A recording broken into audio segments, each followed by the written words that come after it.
kita mengambil peruntukan pariwisata. Waktunya sudah habis, Bapak.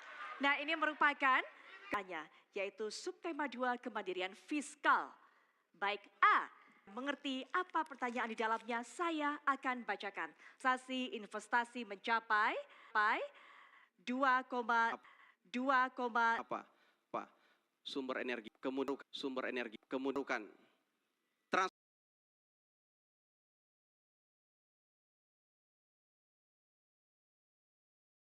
Apa yang kami lakukan saya dalam menjalankan sistem permintaan money under the table. Itu kan dulu saya punya sebelum kita keluar. Harus ada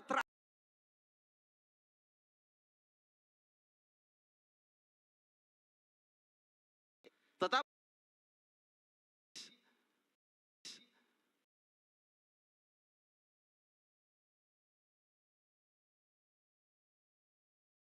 kita siapkan. Kita sebagai regulator.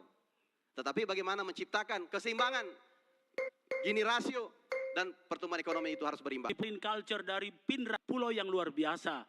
Apalagi insya Allah kita akan bikin bukan hanya menjadi pusat di Teluk Bone, tapi juga pusat tidak terbatas dengan batas